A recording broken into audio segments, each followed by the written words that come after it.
Chers amis, bonsoir. Merci d'être venus nombreux pour cette dernière réunion de campagne, de mobilisation, à 48 heures maintenant d'un vote très important dans le canton. Merci aux amis écologistes du Front de gauche, des Républicains qui sont ici ce soir, parce que cette élection est importante. La semaine dernière, lors d'une réunion que nous avions tenue avec Françoise, certains d'entre vous étaient peut-être déjà présents, j'avais fait beaucoup de politique. Beaucoup de politique en rappelant combien, par-delà l'enjeu local, l'élection sur ce canton était importante. Importante parce que s'y jouait bien sûr la majorité du Conseil général, le débat entre une majorité conservatrice qui gère depuis 30 ans ce département et une majorité de progrès qui apporterait beaucoup plus aux habitants de ce canton, notamment dans le domaine de la solidarité. Et donc j'avais appelé également à une mise en garde en disant si cette élection n'entraîne pas des modifications profondes sur le territoire, elle aura un impact national. Cet impact national, ne l'oublions jamais, il pèse également derrière le résultat de ces élections, car la politique d'inégalité sociale, d'injustice qui est portée aujourd'hui par le président de la République sera amplifiée si demain l'UMP apparaît comme pouvant conserver ses cantons, ses départements, etc. Donc il y a un enjeu aussi national. Je ne veux pas le développer ce soir, je l'ai beaucoup développé, donc vous le savez, et à chaque fois j'ai insisté, vous reverrez ressortir l'ISF, vous reverrez ressortir bien sûr la RGPP derrière, toutes ces dispositions qui portent atteinte au service public. Et les mêmes qui aujourd'hui disent ici, dans ce département, dans ce canton, qu'ils veulent défendre la solidarité, la proximité, votent ou font voter à Paris des lois qui aujourd'hui portent atteinte au service public. Je l'ai déjà dit, le service public, c'est le patrimoine de ceux qui n'en ont pas.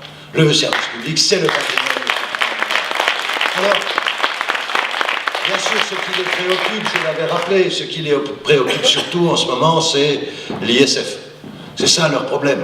Leur problème, c'est est-ce que les riches payent trop d'impôts, alors que nous vivons ici avec 13 500 personnes qui sont au RSA dans notre département.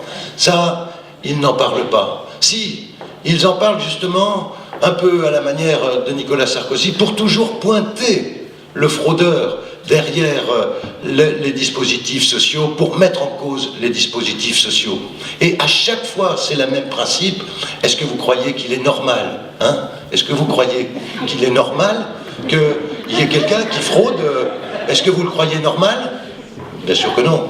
Est-ce que c'est pour autant une raison de remettre en cause tous les dispositifs sociaux? C'est exactement ce qui se passera ou ce qui se passerait si dimanche prochain, le résultat n'est pas à la hauteur de ce que nous attendons ici, la gauche rassemblée, les démocrates avec nous. Il faut que nous gagnions. Mais il reste 48 heures. Et on l'a bien vu, la division et l'abstention sont les deux mamelles du Front National. Et donc, je voudrais dire ici combien, Françoise en parlera sûrement, combien j'ai été surpris, parce que nous sommes passés par des états d'âme, comme dans toutes les élections, combien j'ai été surpris par les cris de gloire que j'ai entendus, et un peu choqué, je dois le dire, par les cris de gloire que j'ai entendus dimanche soir à propos du résultat dans ce canton. 47,6, voilà le résultat qu'a réalisé M. Dugourc, le candidat de l'UMP, et du CNI, des indépendants, et du grand absent de ce canton, c'est-à-dire du Front National. Donc nous avons eu dimanche soir le résultat des voix de la droite et de l'extrême droite confondues. Et c'est pour cela que je vous dis que rien n'est joué dimanche. Si la mobilisation de la gauche dans sa diversité et des démocrates se réalise, il est possible de gagner ce canton dimanche. Et il faut le faire, il faut le dire. Allez porter cette parole autour de vous. Beaucoup de gens n'ont pas voté. C'est très difficile de mobiliser pour une élection cantonale alors qu'il n'y a pas d'autres élections nationales à côté. Et je regardais le résultat des élections, des dernières élections cantonales et régionales. C'est vrai qu'elles étaient couplées. C'est vrai qu'au premier tour, finalement, François Patriat, sur ce canton, il avait fait un pourcentage de voix moins important que ce qu'a fait Françoise dimanche dernier. Et au deuxième tour, il était majoritaire. Donc, il est possible d'emporter cette élection dimanche. Il faut se mettre ça dans la tête. Il faut chasser l'idée qu'ils ont gagné dimanche dernier. D'ailleurs, il commence à avoir l'angoisse, les sueurs froides, aurait dit un grand Hitchcock. Les sueurs froides lui coulent dans le dos, car il sait qu'il n'a pas gagné. Il a besoin, aujourd'hui, d'aller chercher des voix qui ne sont pas les nôtres pour remporter cette élection. Alors, à nous de nous rassembler, de nous mobiliser. Et je voudrais vous donner pour une fois, quelques exemples précis qui n'ont rien à voir avec la grande politique pour dénoncer quand même cette campagne qui est menée sur des thèmes, sur des mensonges. Je cite tout le temps, je vais le refaire encore ce soir, je cite tout le temps Jaurès, mais Jaurès disait le courage, c'est de chercher la vérité et de la dire. De chercher la vérité et de la dire. Et de dénoncer sans cesse la loi du mensonge triomphant qui passe. Alors, le mensonge triomphant, nous ne le laisserons pas passer dimanche, car les propositions du candidat de l'UMP sont des propositions, pour l'essentiel municipales, et pour les autres, que le Conseil général n'assume pas. Alors, je vais en prendre quelques-unes, juste pour vous le dire. Je n'insisterai pas ce soir, je le ferai dans quelques instants à Is-sur-Tille, sur la campagne assez abjecte, je voudrais le dire, assez abjecte que portent collectivement les candidats de l'UMP. Tout à l'heure, un tract a été distribué à Is-sur-Tille, laissant penser que le maire de Dijon, que je suis, l'équipe municipale, on pourrait dire, veut envoyer là-bas les habitants des Grésilles avec des couteaux, parce que, oui, mais écoutez bien, ces messages de haine qui se répandent aujourd'hui, c'est la jonction idéologique qui est faite entre l'UMP et le Front National. Le Front National, il a changé d'image, il a changé de tête, mais ses idées n'ont pas changé. Je voudrais le rappeler ici quand même. Donc, apprendre cela, faire campagne sur le thème par un pharmacien qui habite Dijon, faire campagne à Is-sur-Tille sur ce thème-là, c'est l'occasion pour moi de le dire, mes chers amis. La population de nos quartiers, on l'aime, on va la garder, on veut qu'elle soit traitée convenablement, dans un esprit républicain. Et je l'ai dit et je le redis, la laïcité n'a rien à craindre d'un islam de France. Voilà, je ne laisserai pas salir comme ça, une population tout entière. La stigmatisation, ça suffit. Alors, tout ça, vous aurez l'occasion de le développer, bien sûr, je le sais, mais je voudrais vous donner quelques exemples. Le conseiller général sortant, qui va être sorti dimanche, UMP, dit il ne faut pas maîtriser les dépenses de fonctionnement du conseil général, ne pas augmenter les impôts. Ben, il s'adresse déjà à une propre recommandation. Maîtriser les dépenses de fonctionnement du conseil général, ça veut dire qu'il ne l'a pas fait. Ne pas augmenter les impôts. Savez-vous que l'année dernière, mais il faut dire la vérité, c'est tout, c'est simple. L'année dernière, ils ont voté une augmentation de vos impôts sur la taxe d'habitation et la taxe foncière de 3%. Là où la ville maintient toujours le niveau d'inflation, ils ont voté 3% d'augmentation. Osez dire ne pas augmenter les impôts alors qu'ils les ont augmentés de 3% et qu'ils ne disent pas de combien ils les augmenteraient s'ils avaient encore la majorité, ce que je ne crois pas, dans les 15 jours qui viennent, eh bien je dis c'est un premier mensonge à dénoncer. Deuxième mensonge, poursuivre une politique sociale protectrice et responsable. Responsable, lutte contre la fraude au RSA. Vous voyez, on revient toujours sur le même thème, lutte contre la fraude au RSA. Une politique sociale protectrice et responsable, c'est une qui consiste à diminuer les crédits aux grandes associations qui portent les projets sociaux aujourd'hui. Et cela a été dénoncé. Deuxième mensonge, lutter contre le bétonnage systématique du quartier. Il faut quand même l'entendre, hein. Projet en cours, on va en parler, moi je vais en parler, j'ai pas de honte d'en parler, ou à venir.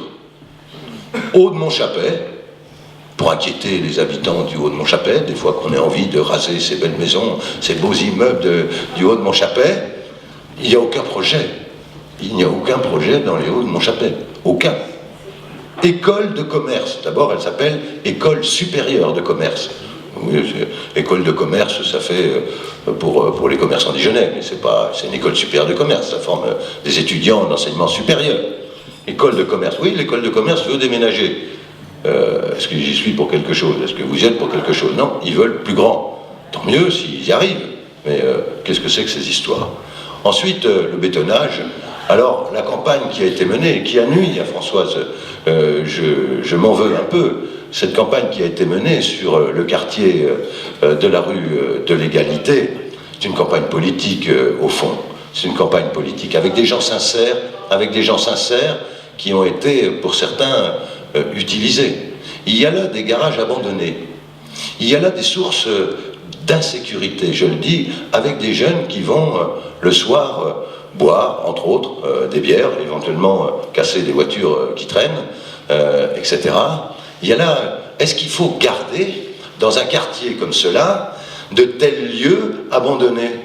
Est-ce qu'il faut garder ces... Non, il faut aujourd'hui, parce que c'est la ville, c'est toujours fait comme ça, il faut les aménager avec le souci, bien sûr, de construire des bâtiments à basse consommation énergétique. Et le projet qui va sortir, après renégociation avec l'association, eh bien ce projet va embellir le quartier. Il va embellir le quartier, il va, excusez-moi l'expression, ça me vient comme ça, il va enrichir les habitants de ce quartier. Parce que les appartements, les habitations prendront plus de valeur plutôt que d'avoir un garage abandonné. Et donc, accuser la ville aujourd'hui de bétonnage systématique, c'est véritablement oublier ce qui s'est fait, le comble du comble étant des personnes qui sont à l'ombre depuis longtemps d'un immeuble de 7 étages et qui mettent « laissez-nous le soleil ». Ça, j'ai trouvé, vous pouvez aller voir Rue de l'Égalité, j'ai trouvé que c'était quand même un peu fort de café. Autre proposition, accélérer la rénovation et la modernisation des collèges Montchapet et Saint-François. Accélérer la rénovation. Donc ça veut dire qu'elle n'a pas été faite. Elle ne peut pas être faite, mes amis, parce que le Conseil général n'assume pas aujourd'hui ses compétences en matière de collège. Je voudrais que vous ayez ces chiffres en tête. C'est invraisemblable. J'ai été faire vérifier encore tout à l'heure. En 2010, combien le Conseil général a-t-il mis pour l'investissement dans les 47 collèges de Côte d'Or? 1 million d'euros. Combien la ville met-elle chaque année dans l'investissement dans les écoles de la ville de Dijon? 7 millions d'euros. Et vous pensez qu'avec 1 million d'euros, on va pouvoir rénover, accélérer la rénovation et la modernisation des collèges Montchapet et Saint-François? Je n'ai rien contre l'enseignement catholique sous contrat d'association, mais je note qu'on cite Saint-François. Je rappellerai qu'il y a une loi, qu'elle s'appelle la loi Fallou, et qu'elle limite à 10% les possibilités maximum d'aide du Conseil général. Je voudrais également dire à cet instant que l'enseignement catholique à Dijon, qui est représenté par un homme éminent a des relations très suivies avec M. Dugourc, et très suivies avec les milieux de la droite extrême, et très suivies avec l'extrême droite. Et moi, je sais qu'il y a derrière tout cela un lien et une histoire, et je vous invite à y réfléchir, C'est comme pour les maisons de retraite. La seule qui va être aidée, c'est celle de la Providence, pas les maisons de retraite, pas les foyers de la ville de Dijon. C'est pas ceux-là qu'on veut aider, c'est ceux de la Providence. Qu'on aide la Providence, très bien, qu'on n'oublie pas tout ce que le service public fait à travers son action publique, à travers la municipalité. Tout ça pour vous dire combien ces propos-là sont des propos qui sont des mensonges, tout simplement. Des mensonges, des insuffisances, ou des mensonges par omission. Mais c'est grave parce que ça ne permet pas le vrai débat. Le vrai débat, c'est de dire, oui, nous ne mettons que 1 million cette année. Enfin, cette année, ils ont fait un effort en affichage pour montrer que ça augmentait énormément. Ils ont mis 1,6 million. C'est pas avec ça. Avec 1,6 million, on ne construit pas un gymnase. Il faut le savoir. D'ailleurs, ce gymnase qu'on a construit pour les collèges, je regarde Alain Millot, c'est notamment celui qu'on a fait à Chambellan pour le collège Roupenel, qui n'avait pas, bien sûr, de gymnase, sans que ça préoccupe le moins du monde le conseil général. Il est vrai que c'était un collège urbain et que ce n'est pas sa priorité. Donc, nous avons aujourd'hui à dire les choses clairement. Je continue. Faire de la lino à 2 fois 2 voies une réalité pour limiter la pollution. Alors, par-delà l'engagement que nous avons pris, nous, je voudrais juste faire un peu d'humour. Ce garçon n'a vraiment aucun poids au niveau national. Il n'est pas connu, il n'est même pas reconnu. Parce que s'il était connu et reconnu, c'est l'État aujourd'hui qui assure le financement de la 2 fois 2 voies potentielle. C'est pas nous qui la financerions, on a pris un engagement clair. Mais, je veux dire par là, s'il voulait tant sa 2 fois 2 voies, il fallait qu'il ait un peu de poids au niveau national pour dire à l'État, financer cela. Mais il reste là à prêcher dans le désert et à continuer, tel comme ça un obsessionnel, à rappeler une 2 fois 2 voies sans tenir compte de toutes les études que nous avons faites et qui montreront que nous, on aura réalisé une liaison interurbaine et non pas autoroutière entre Plombières et la Toison d'Or. Je continue quelques instants à agir pour une meilleure desserte du canton par les bus. Mais je voudrais quand même dire qu'il y a 2 lianes qui desservent aujourd'hui le canton. Il n'y en avait qu'une avant. Il y en a 2 aujourd'hui. Et son projet, parce que j'ai regardé ses projets, il n'ose plus le ressortir, son projet de mettre la rue Jacques-Célérier à sens unique et d'envoyer les bus et les voitures rue Montmartre et rue de l'Égalité, merci pour les habitants de la rue Montmartre et de la rue de l'Égalité, merci surtout pour les bus. Parce que faire passer, n'est-ce pas chère madame, faire passer devant votre maison un bus articulé liane, là c'est serré comme on dit, c'est difficile. Et donc on voit bien qu'il y a là toujours une manipulation. Aider la petite enfance, aider la petite enfance. Mais alors pourquoi ont-ils supprimé les aides aux crèches sans nous en avoir avertis? Le Conseil général apportait une aide, pas importante, pas majoritaire, une aide de l'ordre de quelques 250 000 € chaque année aux crèches municipales. Un jour, j'ai reçu une lettre, « Salut Fanfan ». Il revient de Saint-Jean-de-Laune, où nous n'avons fait, je dois le dire, ni barrage à l'extrême droite, ni front républicain, où nous avons appelé à ce qu'il n'y ait pas un conseiller général FN au conseil général. En plus, nous avons eu véritablement un rassemblement républicain de toutes les forces là-bas, et je suis sûr qu'à Saint-Jean-de-Laune, y compris dimanche, ça va bien se terminer, il le faut, parce que ça suffit, ces messages de haine. Je voudrais continuer comme cela un petit peu, défendre les petits commerces.